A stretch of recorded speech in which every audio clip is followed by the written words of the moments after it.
Taxes. Picture this. Imagine you just had a hard month at work, slaving away flipping burgers at your local McDonald's. You're in bed when you get an email from them. It says you've been paid $2,000, but your bank account only gets $1,456. You scroll down the stub. Federal income tax, state tax, Social Security, Medicare. This is the modern ritual of giving away a chunk of your money to invisible forces, and they expect you to say thank you. Here's the deal. Taxes are the cost of civilization. You pay, the government builds roads, funds schools, makes sure your favorite taco truck isn't infested with rats, and sends billion-dollar missiles to places you've never been. But there are different types of taxes. Income tax, which hits the money you make. Sales tax, which hits the money you spend. Capital gains tax, which hits the money your investments made while you were asleep. The government takes a little bit of every dollar. Nearly everyone also pays Social Security tax and Medicare tax. Basically, Social Security tax is like the government forcing you to save for your retirement. They force you to save money now, and you get it paid back to you over time when you retire. Medicare, however, is a health insurance tax that goes to supporting older people or people with serious health issues. Now comes filing your taxes. Oh boy, the government knows how much you owe, but it makes you guess. How cool. If you're right, no worries. But if you're wrong, you're cooked. When it comes to actually paying taxes, some people pay every few months. Some people pay yearly. And then there's those people that don't pay at all and end up in documentaries. I get that taxes are annoying, but it's not all bad. Countries with higher tax rates generally have a higher quality of life all round.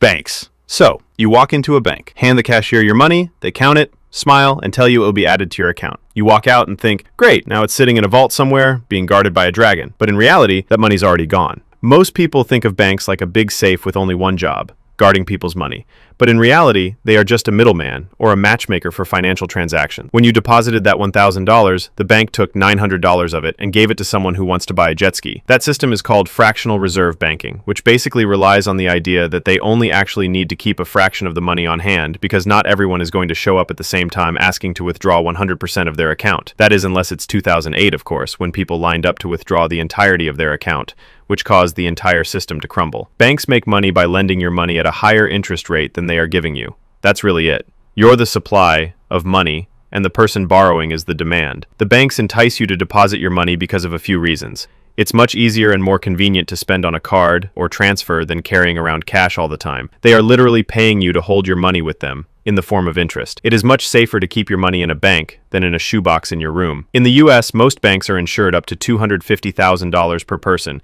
meaning no matter what, the government assures you that your money, up to $250K, is safe. Interest.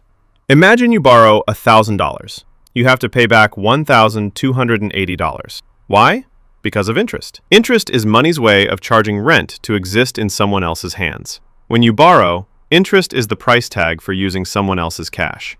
When you lend or save, interest is the reward for being patient and boring. There are two main types. Simple interest is like, here's a flat fee, thanks for playing. Compound interest is, every dollar I gave you now has clones, and they also want rent. Let's say you owe 20% interest on a credit card. You miss a payment. Now your interest is earning interest. Soon, your $12 burrito turns into a $50 regret. On the flip side, investing at 7% annual compound interest, that's your money duplicating itself like a cheat code. $100 becomes $200, then $400.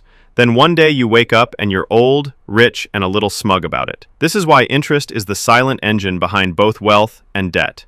In loans, it's the slow burn that turns small mistakes into financial fires. In investments, it's the time bomb that turns small gains into massive wins. So what's the hack? If you're paying interest, kill it fast. If you're earning interest, let it sit, feed it, and give it time. Interest is either your worst enemy or your best unpaid employee. The choice is in who's collecting it. Inflation.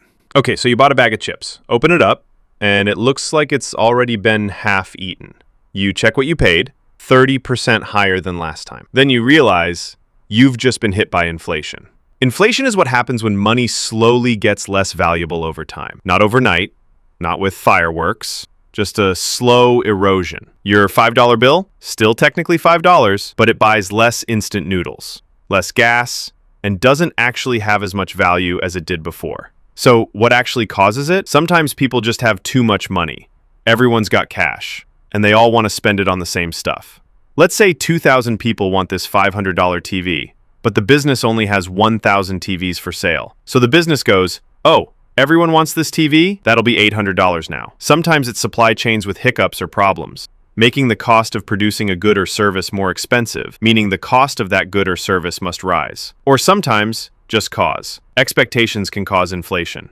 If people think prices are rising, they'll spend more now, driving prices up faster. It's a self-fulfilling economic prophecy. A little inflation is normal, even good.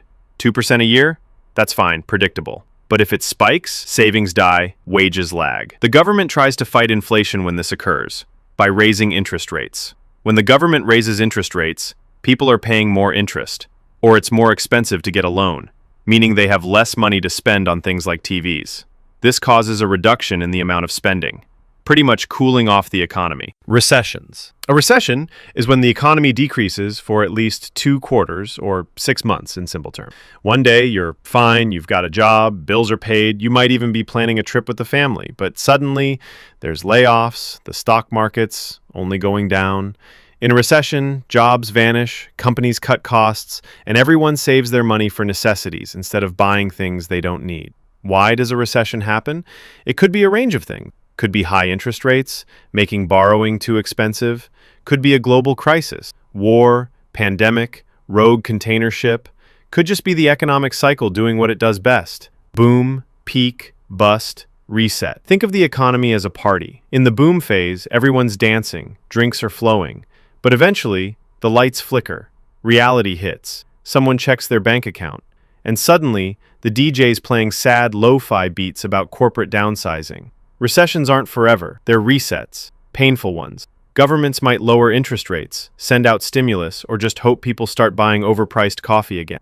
Eventually, spending returns, businesses rebuild, growth resumes, but not without scars. Credit scores.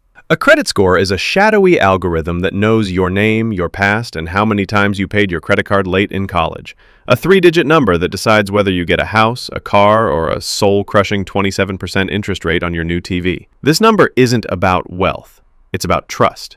Lenders want to know, if I give this person money, will they actually pay me back? The score has a range from 300 to 850. Below 580, you're a walking red flag.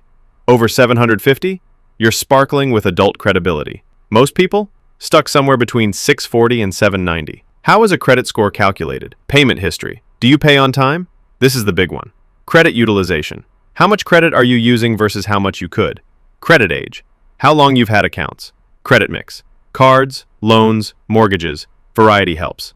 New credit. Too many recent applications? All of these things are the ways it is calculated. But to actually increase your score, you have to make the required payments on each of your loans before you enter the late period. If you enter the late period, your score decreases. Your credit score is like a pet dog. Ignore it, and it poops all over your life. Take care of it, and someday it might help you buy a house. It's not about being good with money. It's about looking good to lenders. You can have 0 debt and still have a trash score if you don't have a credit history. So yes, the game is rigged. But if you learn the rules, you can rig it back. Currency, or money. The weird part about currency and or money is that it's actually not real. Humans have developed money in order to make the world better. Money makes trading easier, makes it easier to build systems and to organize society. In saying that, there is no more legitimacy between a dollar bill and a Bitcoin. People believe a dollar bill has more legitimacy, and maybe it does, for now, but only because people believe it does. The same can be said for a dollar bill and a stick. The only reason a dollar bill can buy something, and a stick cannot, is the fact that we as a society have agreed that a dollar bill is worth something, while a stick is not. So how does money actually work? Well, the government prints it, the central banks regulate it, and everyday people trade it in exchange for goods and or services. The reason the banks have to regulate it is because if the government prints too much, then inflation kicks in, and everyone's money becomes monopoly money. If the banks make it so there is too little money, no one can afford to live. Currency, or money, is a social construct built on a shared belief and trust. Investing. So you know what inflation is now, and the best way to combat inflation, so your money doesn't become less valuable, is investing. Investing is what happens when your money stops sitting around and starts working for you. Instead of trading your time for money, you're trading money for more money. The problem is there is risk involved. What can you actually buy? Stocks. Tiny ownership slices of companies. If the company grows, your slice becomes more valuable. Bonds. Basically, you loan money to a government or company, and they pay you back with interest. Funds. Collections of stocks and bonds so you don't have to play financial games one by one. Real estate. Property you hope someone else pays to live in. forever. Of course, there are other things, but they are considered the main ones. Investing isn't about being lucky. It's about being early, diversified, and patient. Most wealthy people didn't win the lottery. They just gave compound growth 30 years to do its thing. And yes, investing comes with risk. Markets go up, markets go down. But the real danger isn't losing money. It's never investing and watching inflation quietly steal your future. Value. This one is more complex, but everyone should understand it. Imagine you pick up a rock. It's just a rock. Now imagine that rock is shiny and yellow. That's gold. It's rarer than an average rock, so there's a higher value placed on it. Gold is not actually worth more than the average rock, it's just worth more to humans because we place a higher value on it. Understanding this is what allows people to become rich. If you provide a lot of value, you will earn a lot of money. Steve Jobs created the iPhone you're most likely watching this on right now. He created something with a large amount of value, so millions of people gave him thousands of dollars for that bit of value. It's the same reason that doctors and lawyers earn so much money.